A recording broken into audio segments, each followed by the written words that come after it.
Panahon na igsoon ipa dinumduman sa Ginoo ang iyang mga katawhan, ang iyang mga tinun-an nga unta matud pa ni Kristo nga magbantay sila sa ilang kaugalingon. Mausap kanato igsoon matud pa diri apan kinahanglan magbantay kamo sa inyong kaugalingon.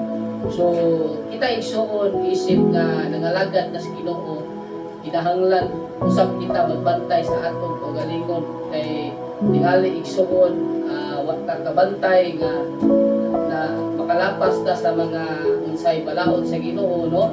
Mauna nga ipabantay kanato ang atong kaugalingon usahay kay ang atong kaugalingon mapasalaag nato usahay ang atong kaugalingon usay atong limbungan, di ba? Usahay ang kaugalingon nato moy manghilad kanato, no?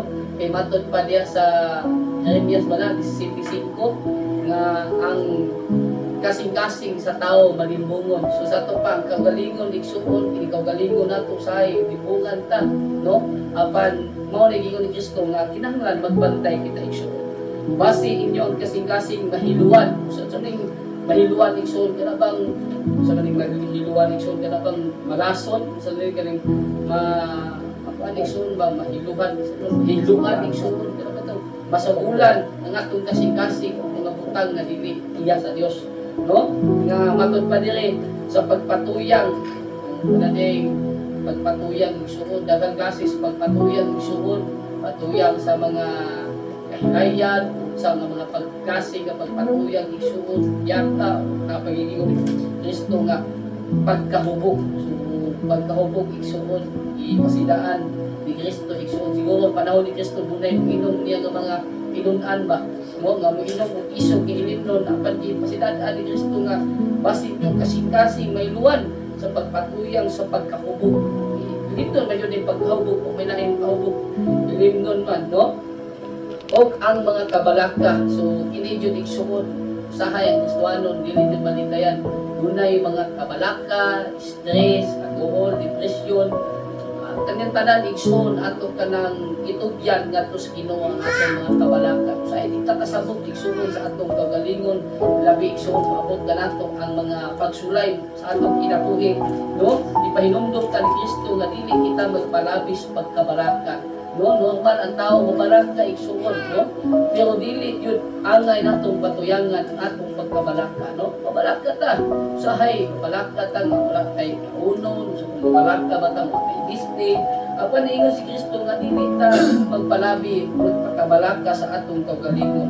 Niining kinabuhi kay aton pa diri kung unya ni atong adlaw moabot nga wala ninyo dahuma. So kanining mga kabalaka moabot jud ato igsuon bisag wala ato dahuma igsuon dunay mga pagsulay nga moabot sa atong kinabuhi, dunay mga wala natong ginahi igsuon ba nga nagtuo ta nga maayo magdagan ang akong kinabuhi sa pagpangalagad sa Ginoo. Pero nganong niabot man sa ako no? Nga mga pagsulay nga nangalagad magpinaraw sama ba nihog igsuon nga ang iyang kinabuhi igsuon makita nato nga nangalagad sa Ginoo buutan si igsuon tanan ang iyang panalangin bahandi kayupan.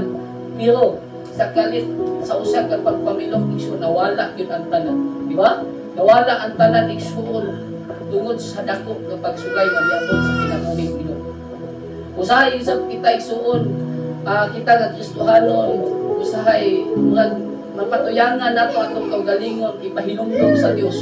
Nga pwede sa Dios paon ang tanang butang nga naa kanato aron makahinumdom ta nga wala nay laing kadugulan nato kundi ang Dios lamang. Amen.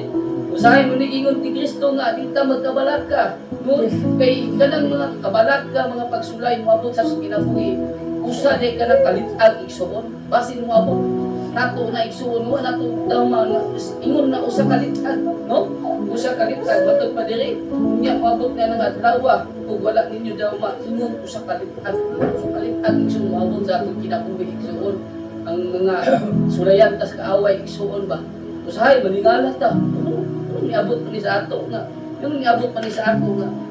Nagtinahong magkus pagpangalagad sa Ginoo. Mo sige so gitistingan gani siya nga matarong na siya, buta na siya, suot na siya, himpit na siya tubangan sa Ginoo pero gitistingan yun ang iyang pagtuo igsoon asa kutob ang iyang pailo.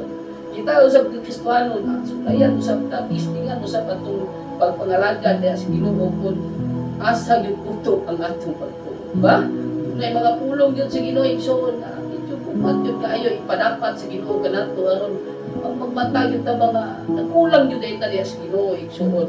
Muna nga na mga pagsulay nga maabot sa atong kinabuhi nga wala itong dama igsuon ni naitabo sa ato nga nagtumunta nga katong mga buta nga dili ito pagpahinumdum sa Ginoo pero pagpahinumdum niya ito igsuon pagpasidaan nga matod pa ni sa ito igsuon Pedro 1 Pedro 4 versikulo 12 nga mga hinugugma kong mga igsuon mga hinugugma ayaw kong magpahigurat sa pagsalaog ng kalisdanan o mga kasakitan nga mag-aabot sa pagsulay kaninyo nga magaignon ninyo nga usa ka talagsaong butang nga nitabo kaninyo pagtipay hinuon kamo sumala sa inyong pakikambit sa mga kasakit ni Kristo aron kamo magakalipay usab nga masadyaon inigpadayan unya sa iyang himaya no malipay day ta igsuon kun tasayod ta nga atong konsensya igsuon wa ta nakalapas sa kabubuton sa Ginoo wa ta makalapas sa sugo sa Ginoo wa ta makalapas sa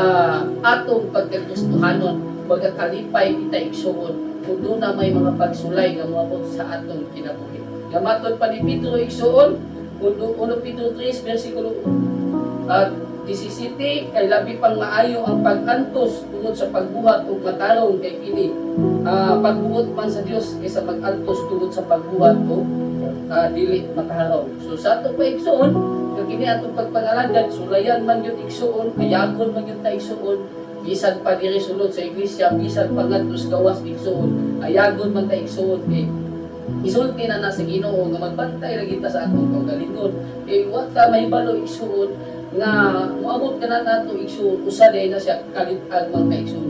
Muna giingon sa balang kasulatan nga bisan pa si Simon Pedro ipasidan-an sa Ginoo dili lang kay Simon dili kita tanan igsuon ipasidan-an diya sa Ginoo aron kita igsuon magkapadayon sa pagpangalagad.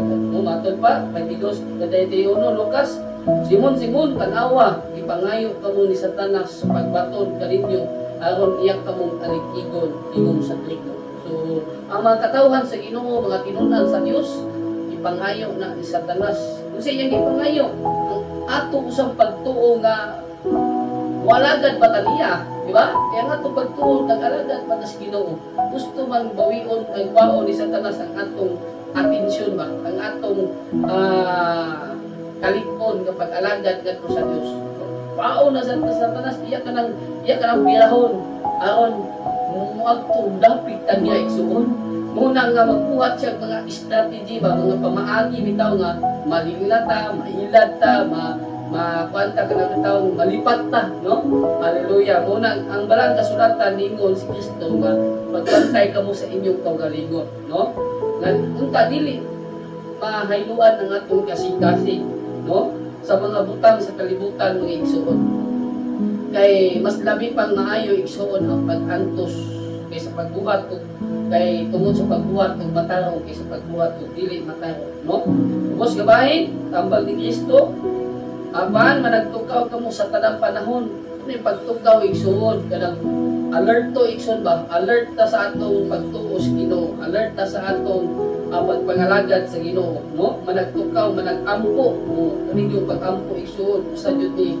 sa usa ka patunan sa isa ka Kristohanong kini pag-ampo mo manag-ampo kamo nga unta makabaton kamo kalikon sa atong paigsuon kini day ang pag-ampo igsuon naa day ang atong kalikon diha sa Ginoo igsuon no na ang atong kalikon sa atong pagtuo diha sa Ginoo kun kanunay tang may napuon sa Dios amen magmay napuon sa tanang panahon aron makabaton kita kalikon o makaikyas diining butang nga makahitabo. Hindi mahitabo sa kalibutan igsuon nga nakatunggamutan na ang mga apostoles diha sa Mateo 24 uno ngadto sa 6 nga ningon sa Ginoo kung sa may ilahanan sa imong pag-anhi kung sa may timailahan, sa may tabok, sa katapusan, sa kalibutan, ipasidadaan sila sa Ginoo, ingon ang Ginoo, magpantay ka mo, nga walay magpaisalaad kaninyo, kay daghan, mutungha, dinala ang akong ngalan, o mag-ingon nga ako ang Kristo.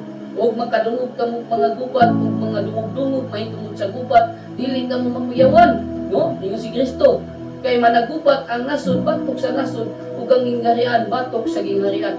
No? Doon na, ingon si Kristo, no? Binudhiay, sa bato din, ingon ni Kristo, mga kasakitan, kagutom, linog, kamatay, apan, sinugdanan lamang kini sa kasakit. Sundanan pa lang na igsuon, hindi pa yun na mao ang katapusan. Kanato nga, bugat nga ang gubat, Third World War, end of the world na lang igsuon, no? Hallelujah. End of the world, igsuon ang Diyos ay masayon aray. Una nga, nagkasinaan lang si Kristo na to, kung mabantay ta sa atong kagaling. Nadili kita makuyawan sa bisan unsay mahitabo sa kalibutan. Bubot ng kalibutan nga igsuon, no? Tanawon nimo atong nasod, igsuon, grabe. Kung makita mo sa social media, ang babae, igsuon, ang bot, nadakpan na baka, magkita, igsuon nga nagsuyok, kung siya mo. Ipakita yun, nga bot, nadakpan baka to. Kung lalaki na po igsuon, ipakita na po nagsuyok na po siya mo. Grabe ang tao, igsuon, wala yung kahadlok na Ginoo. No? Wala yung kahadlok, igsuon, apan kitang Kristohanon, magbaton kitang kahadlok, igsuon, ang luwason sa Dios igsuon, ang mga tao na yung Dios nun, ang taong may hinadlokon, ang taong may nampuon, ang tao nga dili Dios nun igsuon, hallelujah, isod na maluwas igsuon, kay bisan pa ang matarong igsuon, nga nangalagad sa Ginoo, lisod pagalit maluwas. Unong Pedro 4:18, nga matod pa ni Pedro, nga lisod manggani maluwas ang taong matarong, unsa pa kay dangatan sa mga makasasala o dili Dios mo. Kita igsuon nakabaton tag pagkamataro nga gikan sa Dios. Hallelujah, lisod pagalitan maluwas, no? Pero ang atong pagkatinawag o pagkapinili atong kinipaningkamutan, hallelujah, nga makapadayon tas pagpangalagad, no? Kay bisod kayo igsuon nga nangalagad tas Ginoo pero wa punta wala po ta maninood igsuon, no? Mahimong mapakyas, mahimong makawang, muling ni Kristo, magpantay ka mo sa inyong kaugalingon, labasin inyong kasing-kasing may luwan sa pagpatuyang. Unang igsuon nga Kristohanon dito angay magpatuyang. Ingon ni Pablo, na dili kita magpahiyon sa mga buhat sa kalibutan, dili uspon nato ang atong una-una ug sa labutan, aron masayran nato sa ang kabubuton sa Dios. Himpit o nga kabubuton sa Dios. Unsa may himpit nga kabubuton sa Dios? Ang kabubuton sa Dios mo kining atong pagpangalagad. Amen? Mao yun nato ikahatag sa Ginoo kining pagpangalagad. Nga naman, kini igsuong mahitabo ninyo nga igsuon makabarog kita. Ining abot sa tukmang panahon. Matod pa diri. Og makabarog kamo atubangan sa anak sa tao. Amen? Makabarog kita ni anak sa tao si Kristo igsuon, makabarog kita igsuon makaatubang tas Ginoo nga dita mahulaw, no? Kay matud pas 2 Corintios 5:10 nga kinahanglan suri gyud kitang tanan mga tubang gyud sa manan Kristo. One by one igsuon, dili bay pamilya. Ako matubang ko sa Ginoo, manak ko dito, Ginoo akong ganti, akong dawaton. Makita sa Ginoo dito, sa libro sa kinabuhi, na akong ngalan, swerte kayo igsuon. Ano man? Langit na, no? Langit na, insured na. Ang delikado atong ngalan, wala dito, no? Muna'y kuyaw igsuon, muli gingos pinadayan, 20 versikulo 15, nga si bisan kinsa, nga dili magkaplagan ang ngalan sa pasahon sa kinabuhi. Itampo ngadto sa linaw nga kalayo. Wa man gingon dito ibutang sa purgatorio. Alam ba? Wa mingon dito igsuon asa ibutang dito sa lungkanan. Dili Sus. Kuyaw yun na igsuon, no? Mo na igsuon nga kita igsuon. Matubang ta sa tagsata ngadto ang Kristo. Alam makita yun nato ang Dios sa atong mga mata. Mo ni ang Dios nga nagpaantos, naglangsang sa krus, nagpaula siyang dugo ibabaw sa krus. Hallelujah, kita nato igsuon. Matubang man ta sa Ginoo, tagsa-tagsa nga naman, magdawat ta sa atong binuhatan. Maayo atong binuhatan, matod pa sa Juan 5:28-19, maayo atong binuhatan. Budawat tag kinabuhing walay katapusan. Pero nilad ang atong binuhatan, mudawat usab tag pagkahinukman nga walay nagkapusan. Una igsuon nga duha gyud igsuon ang padulngan sa Kristohanon. Nakita nga Kristohanon maningkamot yun ta igsuon. Usahay mingon ko igsuon maningkamot ta usahay ako galingon igsuon di na ko matabangan igsuon ba mingon sus sayang magwali-wali usahay di na ko matabangan ako galingon. Di ba? Hallelujah. Usahay labi na atong Domingo igsuon sakit kay itong mensahe igsuon. Kaingon ka nga labis dati oy murag ito o pakumayo. Ya. Kung di kita kadawat o mga karne kaya kahit din kayo nga pulong igsoon, may mga ta nga, simba na kay ay man kanang backslide na ko kay sakit mo wali da mangiko, di ba? Hallelujah, di kay kwanta igsoon, biya jud ka, no? Hallelujah. Pero kung nuna kay paglantaw sa umaabot sa imong kinabuhi igsoon, makahinumdum ka nga kana tay mga butang nga alang raday na sa atong kayuhan, no? Inong pagpangalagan pagpahinumdum igsuon kung wa ta magbuhat igsuon. Mag taingon jud ta nga stricto ra man kay gatumala dai. Sa ako kay igsuon sakitan ko bro, tay mahimo. Igo lang tag dungo-dungo. Sus, tay mahimo, ngon. Tagatuman. Kung nga si Kristo pa to igsuon atong katubang medyo masagpaan ito walang tuig soon, no? Ingon si Kristo bitaw igsoon katong nga tinun-an niya nagsunod-sunod. Ignan jud ni Kristo. Lukas 6:46. Nganong magtawag man mo nako Ginoo, Ginoo, apan di ka bubuhat sa gisugo ko kaninyo. Ba sakit kayo igsoon? Kita dabi natong pangayo si Ginoo, Lord, tungga pagako Lord. Wala gina. Undot kita mensahe ato Domingo. Panahon nga natay problema duol tas Ginoo. Pero, bingon ta Ginoo, ang akong binuhatan, kumustaha Ginoo, niya makita si Ginoo dito, uy, absinot man uy, wa man diri hindi tagapim sa Ginoo, akong binuhatan Ginoo, uy, palpak man, uy, nagkano yung wrong, tatakpan sa Ginoo niyo, no? May man to si Kwan Iksikiyas, igsoon kay buluhaton si Ginoo na aman siya. Dili kabalibad ang Ginoo sa iyang paghangyo. Ngano man, nakita man si Ginoo ang iyang binuhatan. Kung ingusap ka nato igsoon, doon na tayo mga paghangyo si Ginoo, doon na tayo mga paghampo, pangamuyo nato si Ginoo, usahay, dili ba ito ba? Ano man, nanganay sa ato ang pagkulang na si Ginoo. Ano sa tap, tinabang tutut lang sa tas Ginoo na pangayo, pagpasaylo, pagpaupos, no? Malunggan na nas Ginoo atong mga pagampo, mga paghangyo, ganuman. Ang Dios maluluyon. Sama ba sa usa ka babaeng balo igsuon, nga sige siya pangayo si Ginoo, Ginoo ay sa panilipdi ko sa akong katungod. Lukas ba na 18, magpasahon sa gamay na. O gisigin lang siya ni Hesus sa usa ka sambingay sa pagpahayag nga kinahanglan mag-ampo sila kanunay o dili magkakaluya. Siya mingon kanila sa usa ka lungsod di ay usa ka maghuhukom nga walay pagkahadlok sa Dios ni pagtahod sa mga tao. O sa maong lungsod di ay usa ka babaeng balo nga nagbalik-balik ngadto kaniya ug sa pag-ingon, hatagi ako justisya sa akong kaaway. Siya wala lang manumbaling apan sa kulian siya mingon sa iyang kaugalingon. Bisan tud ako wala mahadlok sa Dios ni magtahod sa mga tao. Apan kay samok man kanako kining babaeng balo, ako na lang siyang panalipdan basi niya maugtas ako sa iyang kanunay pagbalik-balik. Og ang Ginoo mingon, patalihugin ninyo ang giingon sa dili mataraw nga maghuhukom. O dili ba hatagan sa Dios ug justisya ang iyang mga pinili nga nagtuaw ngadto kaniya sa adlaw ug sa magabi? Langay-langayan ba niya sila? Sultihan ko kamo sa madali iyang hatagan sila justisya. Gani inig-abot sa anak sa tao, makakaplag pa siya ug pagtuo dinhi sa yuta. Hallelujah.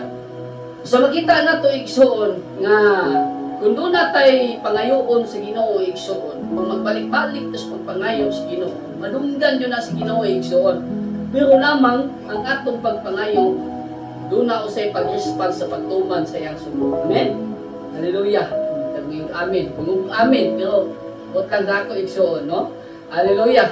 Sama sa atong ibasa igsuon usa ka babaeng balo, diha nato makita igsuon nga sige siya hangyo bisan katong tawhana dili siya Kristohanon, dili siya magtotoo sa Dios.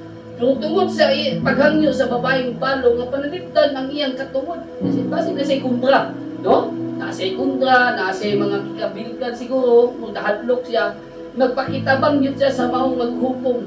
Pero kung siya'y gibuhat sa maghukom nga dili totoo, Ginoo, ako kinalang kining panalipdan, e basing maugtas ako niya sa sigig balik-balik, no? Mahurot ang iyang pailo ba, no? Iyang panalipdan ang babae. O, hallelujah, sama sa Dios, panalipdan niya ang katawhan. No, sa sige natong hangyo, sa sige natong ampo, lunggon na sa Dios ang atong mga pagtuaw igsuon, no? Hallelujah, dili di ta magkalimot sa kanunay pag-ampo igsuon, no? Di ta magkalimot sa pag-ampo. Dili kanunay igsuon. Kay mobalik ang Ginoo ningon siya. Pagbalik nako makakaplag ba kog pagtuo, no?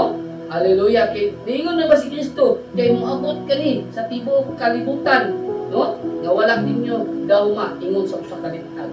So bantay jud ta igsuon sa atong kagalingon. Bantay ta kaya nato mga lagad ta nga kinuan sa Ginoo igsuon maningkamot ba, no? Usahay na ito mga kagalingon kulang jud, no? Mga natay mga pagkulang laban nang kamot ta nga kauban sa tabang sa Ginoo makatuman ta siya kamubuto. Isod igsuon, no? Lisod ang pagsulod ingon nga sundalo ni Kristo. Isod ang kinabuhi Kristohanon. Ito tong mensahe ni Bradley atong yagi nga ang daghang mga Kristohanon kaniadto nga dabi ka dasig sa pagpangalagad, dabi ka mainiton sa pagpangalagad, apan sa diha nga ibulog ang dakong mga pagsulay, problema, balapian, kabugnaon, kalisod. Igsoon ang ubang Kristohanon na magpadayon sa pagpangalagad. Hindi biya na gyud ang ilang mga kinabuhi igsoon kaniadto ingon nga mga naadyo sa Dios nun nga pag kinabuhi pangaron igsuon makita kuno nimo ana diya sa ana sa kahilayan, ana sa bungan sa ban, ana sa inom-inom, nahudyak ka, ana sa paghubog-hubog, ana sa mga buhat gyud nga dili kay mutan sa Ginoo igsuon, no? Hallelujah. Muna nga kita Kristohanon ingon si Kristo, magbantay kamo sa inyong kaugalingon base ang inyong kasing-kasing mailuwan sa pagpatuyang sa makahubog ug sa mga kabalaka, no? Mga kabalaka. Hallelujah. Muni bantayanan nato igsuon nga mga kabalaka igsuon. Dili ta sugaan sa kabalaka uban igsuon mo balaka igsuon. Human sa balaka, depressed, stress, uban kiko dili makamatay na gid igsuon. Hallelujah. Muna nga matod pa sa balang kasulatan nga dili ta magkabalaka, no? Say mabalaka man ta pero dili ta magkabalaka, di ba palabi ba, no? Tas na bersikulo igsuon 1 Pedro 5:7 ningon ni Juan, busa ipahibos ang inyong kaugalingon ilalom sa gamhanang kamot sa Dios aron kamo iyang ituboy unya sa gitagal nga panahon. Itugyan ngadto kaniya ang inyong tanang kabalaka. Way ibilin igsuon nga kabalaka nimo, way ibilin nga dili mo ibilin ba? Itugyan nimo sa Dios kay siya may kahangawa. So ni may kahangawa, may pagkagad, no? Manalag kaninyo. Magmalinawon kamo sa inyong una-una. Importante ni. Managtukaw kamo. Kinato pagbuhat padagtukaw ni. Ang inyong kaaway nga maong yawa naglibot-libot sama sa liyon nga nangulog nga nangitag iyang matukok. Kinsa may tukpon sa yawa, kita nga nangalagad sa Dios iyatang tukpon. Ingon ni Pedro, kinahanglan. Kaniya kinahanglan managpanupol kamo nga maligpon sa inyong pagtuo. Ato pa ang atong pagkibisog sa pakibukno sa malabot sa maayong pagtuo natong nabatunan. Kinahanglan dunay kalipon yun igsuon, no? Dili yun ka magpabayot-bayot sa itong pagtuo, dili ta magpa-baybay, kung dili, ingon sa Biblia nga magpakalalaki yun, no? Diba, dili gingon na sa Biblia, diba? Dili gingon? Nung magpakalalaki yun, dili yun dayangay magpakabayot ang Kristohanon sa iyang pag-alagad o pagtuo sa Ginoo, diba? Dili gingon na? Ha? Tama siguro na? Inong Korinto 6:13, pagtukaw kamo, barog kamo nga malikon sa inyong pagtuo. magpakalalaki kamo nga makusganon, magmakusganon kamo, buhatan ninyo ang tanan uban, tanan ninyo pagabuhaton uban ang gugma. So kitang gustuhanon magpakalalaki, makusganon sa pagpangalagat sa Ginoo bisan maagi man tag kaluyahon, maagi man tag kabugnawon, apan dili nato na pahimungtan igsuon, kung nato nang pahimungtan gala man na. Ug sa diha nga maluya atong pagtuo, ay na simba, ay na maminaw sa pulong si Ginoo, di ba? Mabot ang kalaay igsuon ano man.